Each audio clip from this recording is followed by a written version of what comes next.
Hello and welcome back to Wanderland. Today we're back in London and we're going to have afternoon tea at a place called the Dilly, and it's a Parisian inspired afternoon tea. So come along with me down the rabbit hole and we'll experience it together.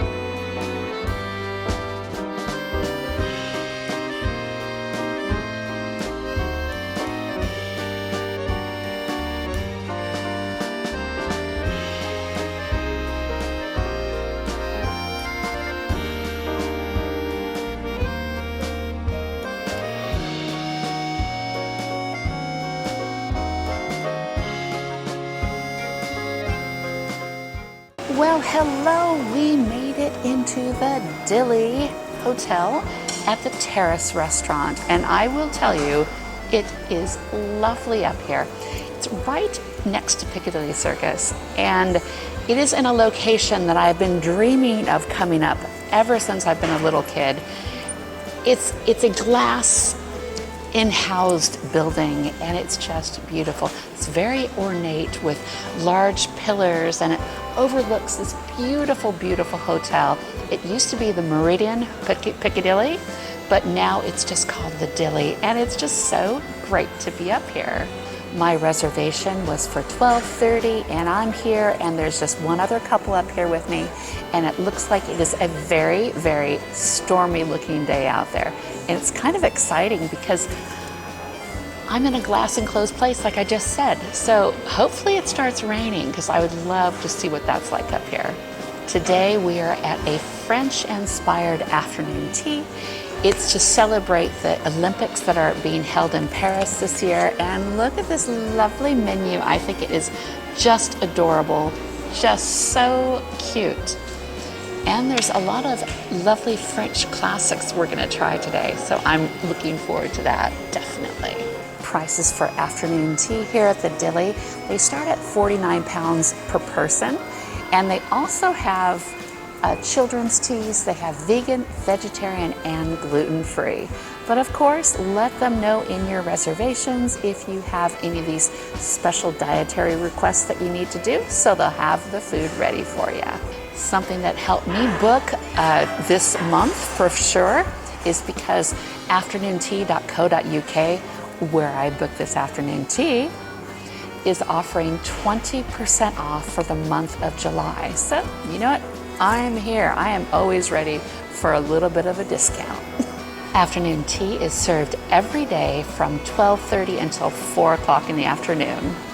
The closest tube stop to get to the Dilly Hotel is going to be Piccadilly Circus, and that is a service by both the Bakerloo lines and the Piccadilly lines, and it is honestly about a 3-minute walk from here, so no problem whatsoever.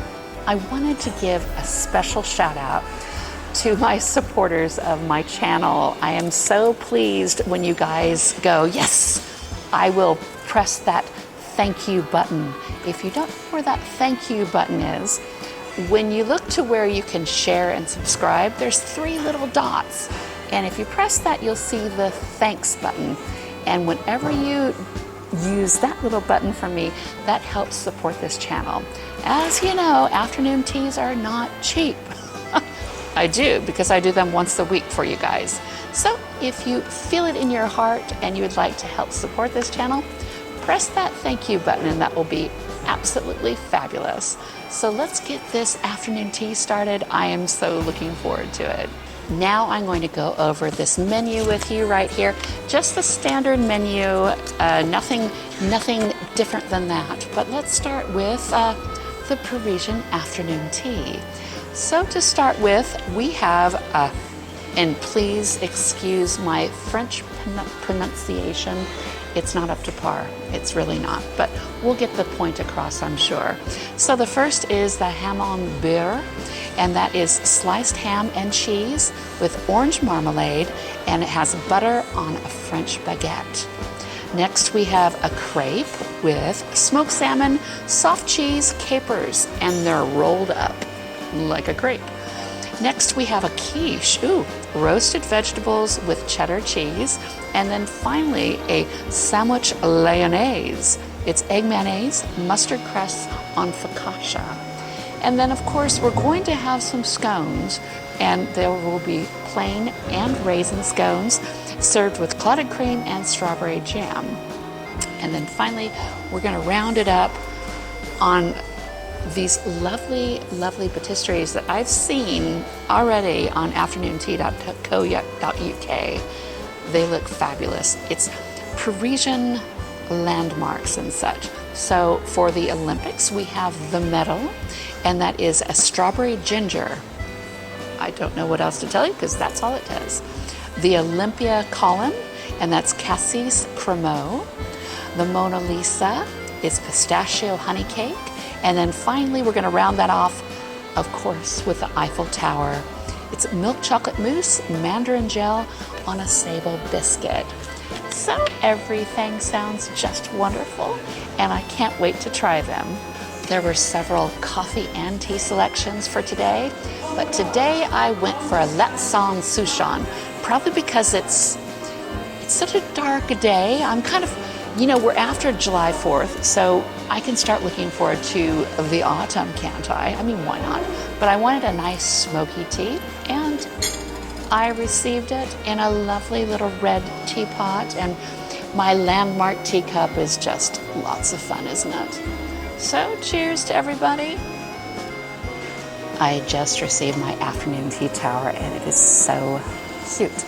It's on a kind of an oval type stand, and on the top of it are the breathtaking desserts I told you about. I mean, I am looking at the Olympic column, the Mona Lisa, a medal, a gold medal, and the Eiffel Tower. So cute. And in the middle are my savories. They look a little small, but they're gonna be good, And then down below are my scones with clotted cream and jam. But all in all, it looks so very, very nice. And I was told if I want a refill on the savories, you can have them, but they will charge you for them. So my first afternoon tea sandwich is a hamon beurre, which pretty much goes into ham and butter. And I know that it has some orange marmalade on it as well. So it looks like this. Let's give it a try. That baguette was gorgeous. That tasted like a proper French baguette. It's very crunchy on the outside, soft and gorgeous on the inside. Salty ham, the sweetness of the orange marmalade. Oh my goodness. I want a whole sandwich of this, not just this little sliver. Really, really great way to start. My next offering is a smoked salmon crepe. Looks like this, and here's a little bit of roe on top, and there's capers inside of this as well. So I'm looking forward to try this. Well, the crepe was a much different take on a smoked salmon sandwich. You know what a crepe tastes like? You've got a much different texture. It's kind of soft, kind of strange. If you like crepes, you'll probably love it. I enjoyed it because it was rolled. It really felt like there was a lot of salmon in it, and the creme fraiche on top was very, very nice. I think I would prefer it without being a crepe. I think that would be nicer for me. But if you like crepes, you'll probably love this one. I'm going to go a little bit out of order because I know I'm going to just love, love, love the quiche that I have on my plate right now. But this one is an egg salad with mustard crust, and it is on a very soft and very forgiving focaccia piece of bread. So, it smells so good. I'm looking forward to this. It does smell very nice. There's lots of herbs on this bread too. Isn't focaccia Italian? What do you do, right? Well, let's try it. That's what we do. That was really nice. That bread was delicious. It had a lot of oregano in it, though. It was really nice. It was such a unique take, once again, on an egg salad sandwich. I believe that if they gave us more of a filling, you would taste more of the egg salad because the bread is really a strong focal point of this meal. But yeah, very nice. Did have to take a nice big gulp of my beautiful tea because it's not that it's just very stodgy. Very delicious though, if not a bit stodgy. My last item for the savory selection is a vegetable and cheddar cheese quiche. I will show that to you right now on video because my goodness, when I moved it to my plate, it just went everywhere. So let's give it a try. I do enjoy quiche very much. It's filled, you know, your standard lovely vegetable quiche. And the pastry itself is incredibly flaky. And it just falls apart, very, very buttery. It is a cold quiche, but that's okay. It's quite nice. I'm glad I got to end with that for my savory selections. So out of the different savories that I had, I think my favorite is just this plain, simple ham with cheese and butter and the orange marmalade on the baguette. I think that was the best. That is something that I would have more of, but not today. But it was very, very delicious. I tell you, I do love a good baguette. How about you? Do you enjoy lovely baguettes? Well, it is halftime now. Let's take a look around this lovely little place to have afternoon tea. And when we come back, we'll start our scones.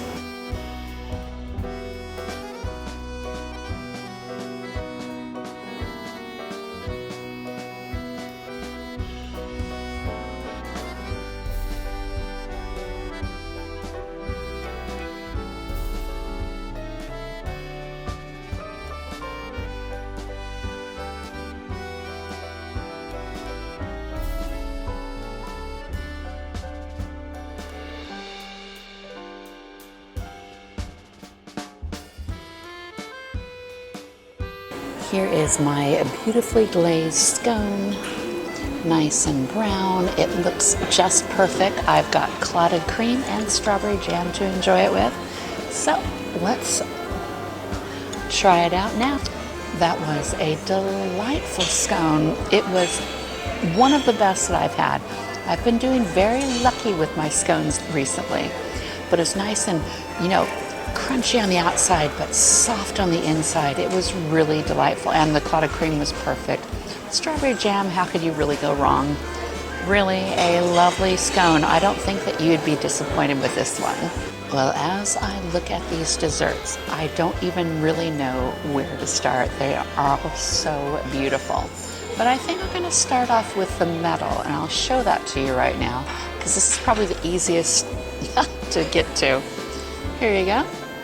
Paris 2024. It definitely looks like a macaroon. And this is strawberry and ginger. The macaroon was very, very nice. The strawberry actually was very tart with it, which is really a welcome change. I was expecting something very sweet. But the chocolate metal on top was a dark chocolate. So it was, you know, that bitter taste. But all in all, very nice. A very good macaroon, the perfect consistency. So I'm going to try to get this over to you. This is the Olympic column. Look at this. Pretty impressive. And this is Cassis Cremeux. So let's give it a try. My poor Olympic column. I had to cut him with a knife and fork. And when I did, the cassis came out. And the flavor of cassis is blackcurrant, which is kind of a tart flavor, but instead of a cremeux, like what I thought, like more of a consistency, of a creamy consistency, it was really liquidy. So be careful if you go for this little dessert that you don't spill anything, because it is messy. Very messy, but very nice. I wanted to add also, the column is made of a milk chocolate, and then you have the cassis, so the black currant inside of it. So yeah, it's a lovely dessert, if not very messy. And here is the Mona Lisa, a pistachio and honey cake. It's very dense filling, and it feels like there's white chocolate around it. So let's give it a try. That was so much better than I thought it was going to be. It was delicious. There are big chunks of pistachios in there, and it was just sweet enough, and it was moist inside. It was not dry. It was very, very dense, but the white chocolate on the outside really helped to elevate that experience for me. I'm not gonna lie, it was very sweet, but with a little bit of tea, it made it all just fine. But yeah, I wasn't expecting to like this one. And that one was very nice. Pistachio and honey cake. Wow, it's almost like a petit four. You know, just a little cake, lovely. I received my second pot of Lapsang Souchong, nice and hot again. Always like hot tea. It's very nice. Ooh, so good when it's hot. I do like it without anything in it. I think the pastries and such are sweet enough already that I don't need anything. All right, we are at the grand finale. We have the Eiffel Tower. I'm gonna try to get this off my plate and show it to you up close. But it is milk chocolate mousse. Ooh. And it's on a Savour biscuit. And this feels like it's chocolate as well, but look at this. Look at this. I will make sure to post some pictures of it on my YouTube community channel area and the little area where I put all my pictures. And you make sure to take a look at it. And also, like usual, I will do other pictures of what I've experienced here at this tea, and also the menus and the tea menus. Anything like that will be there at the YouTube community page. If you ever wanted to know what was under the Eiffel Tower, well, you can see it right now. I tell you, these have all been really delicious. There's a mandarin gel in the center of the milk chocolate mousse. So I'm looking forward to trying it. I'll let you know how it is. I think if you like orange and chocolate, you'd be very happy with that. The milk chocolate mousse was very, very creamy, very rich, very decadent. The only thing that let it down was the Savour biscuit. I would think that it was supposed to be crispy and crunchy, kind of giving an oomph to the whole dessert, but unfortunately it's very, very soggy. I like the pistachio and the honey cake the best. Can you believe it? So, all in all, my favorites were the ham and cheese on the baguette. I enjoyed that honey cake. The scones were lovely. Clotted cream, perfect. And you know what? My tea was really a highlight of my whole experience. I think on a day that looks like this, tea always tastes better. But my Lapsang Souchong lovely smoky tea was very nice. And I was able to have 2 pots of it, so nothing to complain about there. The rating I would probably give the Dilly afternoon tea here at the Terrace restaurant would probably be maybe a 3 out of 5 stars. There was nothing wrong with it, but there was nothing terribly, terribly memorable other than the beautiful desserts. So, take it as how you want. It's, you know, it's a nice afternoon tea, but also if you're in England, I don't think if you're visiting you would want a Parisian afternoon tea. How's that? Not terribly traditional, but it's all good. I enjoyed myself, so I will see you next time in Wanderland. Bye-bye.